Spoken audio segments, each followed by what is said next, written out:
from Tanzania to talk about this seaweed revolution and the impact on emerging economies. Nancy had a problem with the visa and had to cancel the last minute. So she sent us a small message by video, and then I will try to elaborate and comment a bit and take a wrap on what she said. So it's quite unfortunate, but let's hear what Nancy has to tell us. Hello. Greetings to all Change Now Summit delegates. My name is Nancy Iraba. I'm the co-founder and chief executive officer of Healthy Seaweed Company Limited, which is based in Tanzania. My company deals with processing seaweed into diverse seaweed-based foods to promote healthy living while empowering women seaweed farmers. It's unfortunate that I couldn't join you today. I was really looking forward to take selfies in the Eiffel Tower, but I had some visa issues, and I'm glad that I'm given this opportunity to share my 2 cents with you all. So I want to share about seaweed farming in Tanzania. I'm also a seaweed farmer. I'm in a seaweed business, and it warms my heart that seaweed conversations are taking root in globally, and this really puts seaweed in the global map. So seaweed farming in Tanzania started about 30 years ago, and it is dominated by women. And women make up about 80% of women seaweed farmers, and there are about 20,000 women seaweed farmers in the part of Zanzibar, and about 5,000 in the part of mainland. So Zanzibar are pioneers, and we can call them pioneers of seaweed farming in Africa, because also Tanzania is the 3rd largest producer of high quality seaweed globally, and the 1st in Africa. And we produce 2 types of species, and commonly names are known as spinosum and cottony. But most of our products, about 90% of them, are being used for export, and less than 1% are the ones that are being used inland. So for my case, in 2020, I came to realize that there is some sort of low usage of seaweed in the country, because most of it is being used for export. So it even came to my realization much more in a greater way in 2020 when Corona hit, and WHO recommended that we should be adding foods that are boosting our immunity into our diet, and an example came as seaweed.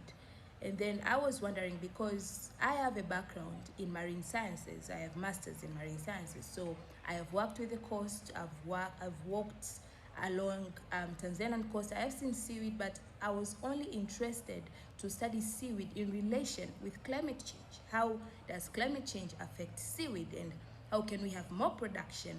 But I felt I was blind to see the over 20,000 women that are only depending on this type of farming for their livelihoods.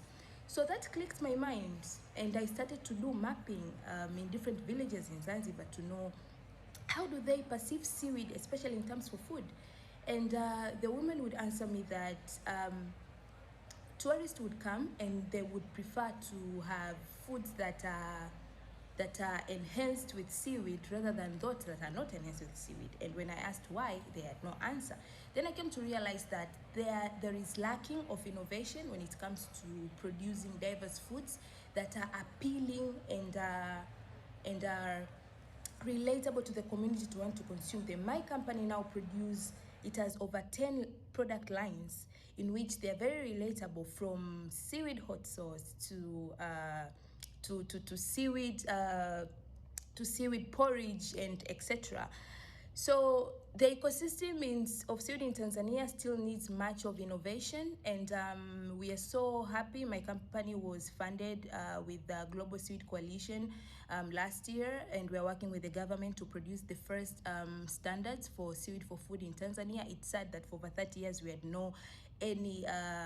any standards for foods, and also it is so much of women dominated. So my company is so much, it has a very strong social impact of empowering women, in which we buy we buy a kilo of seaweed for them at 4 times higher price than the market price. So thank you so much for having me, and I would like to welcome you to Tanzania to come to learn about the seaweed ecosystem business. It's very interesting, and I welcome young people to come and invest. Thank you so much. Enjoy the summit. Thank you for her, and it's a real shame that she's not here because she's really, really inspiring. Just forgot to mention that you can meet of all of us, I mean the speakers, right after the session at the bookstore where we can sign the book. Basically, they organize a signature session at, right after the session. So just to come back on this one, it's a very interesting example what has happened in Zanzibar. Zanzibar 30 years ago, women there, they have no rights, no right to get out of of their house. I mean, the only reason why they can get out of the house without authorization from their husband was for funeral. I was there with Nancy for a couple of weeks, and many other of the women we know called the Mwani Mama, because Mwani in Swahili means seaweed, so we call them the Mama seaweed, basically in my. So back 30 years ago, they were locked indoor. And we are talking about a Muslim country, very traditional, very patriarchal. And 30 years ago, we needed to grow the production worldwide of this carrageenan. Carrageenan is a seaweed extract that you can find in 70% of the food. So you had already 70 times carrageenan, I mean, not 7 or 10 times carrageenan today. Any ice cream, any beer, any meat, any toothpaste, it contains carrageenan, and it's highly needed by the food processing industry. So we were running short of carrageenan back 30 years ago, and we decided to create a seaweed farm in Zanzibar. So this is a seaweed farm, how it looks like. This is whoops. Should come. It's here, not there, here. Yeah. Here is some seaweed farm, how it looks like in Zanzibar. So we created these farms with some of this Mwani Mama. And because the fisherman revenues were declining, the fishermen kept fishing, but they asked their wife to get on the beach and work and collect and cultivate this seaweed. And as you can see, it's very easy. I mean, you just need a stick, a couple of sticks, and then ropes. You put the seaweed. I mean, this red seaweed, you cut them in 10. There's 10 seaweed growing. It's a vegetative reproduction, so it's very easy to grow. So with a few seaweed, you can really grow like big farms, so there's no capex involved. Today, seaweed is the biggest export revenue for the island of Zanzibar, I mean for the autonomous region of Zanzibar. We are talking a very sizable that needs to be improved because they are facing a lot of problems, of course. But as mentioned by Nancy, 80% of the revenues have gone to women. These women, they consequently had to send their daughter at school and not to make them stay at home as they used to. And they are now traveling across Africa to voice that message, that seaweed is a good source of revenue. And there's a gender balance that has been very, very impressive. And it has, you may know that the president of Tanzania now is a woman, actually, which is kind of a strong example of this woman empowerment in a very traditional country. And we can see the same kind of thing in Indonesia, for instance. Indonesia is now the second biggest producer in seaweed in the world, and a lot of people in Bali, when the tourism industry collapsed in 2020 because of COVID, a lot of people moved back to seaweed farming, and some of you may have seen that in this Hollywood movie with George Clooney and Julia Roberts. It's getting popular, it's getting there. So, I mean, they move back to seaweed, and a large part of them are women. So once again, there's a strong potential for women empowerment and for generating revenue and jobs in emerging countries where the fishing resources are declining. So seaweed is very important in Zanzibar, but it can be done all over Africa and beyond. I mean, India, I mean, of course, Africa will be very important. There is some great project off the coast of Africa. We are supporting this project with the coalition in a regenerative way. There are so many different things we can do. India is another very interesting country. There's a big hunger problem in India, food, I mean, nutritional deficit, at least in India.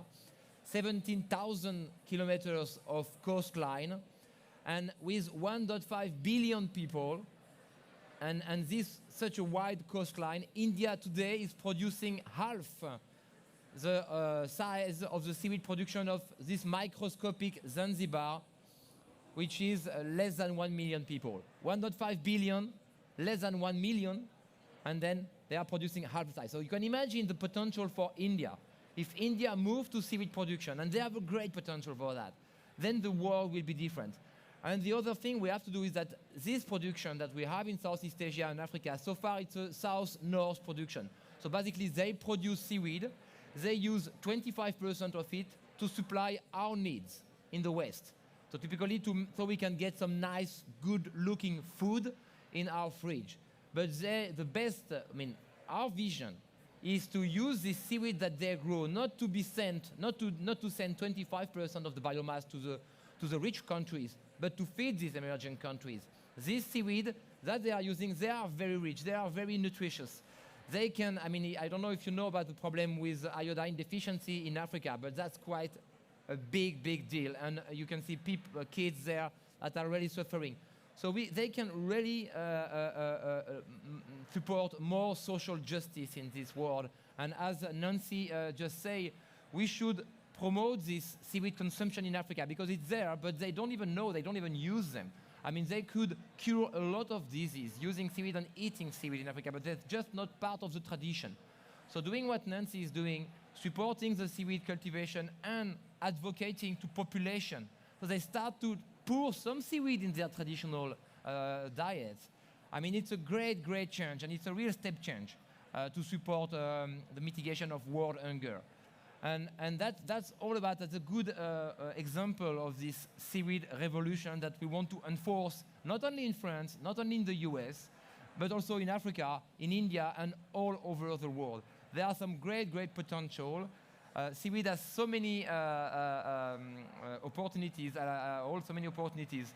If we have, once again, as mentioned by Philippe, we have to educate our children, and if your kids, they are looking for ways to change the world in a positive way, tell them to join us. We need more of them. We need a lot of marine biologists because that will not be done overnight. It will need a full generation. We have to train a new generation of marine biologists that will enable a real permaculture from the ocean, restorative, and we need to understand all of this, how it's working. So we need a lot of skilled people.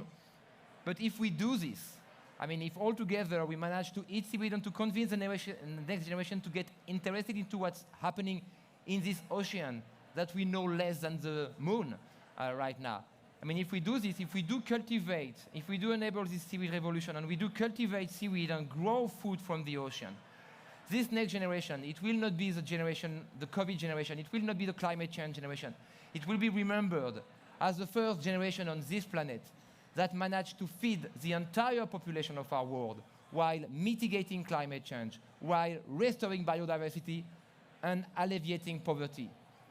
But to do that, they will need all of us. So thank you in advance.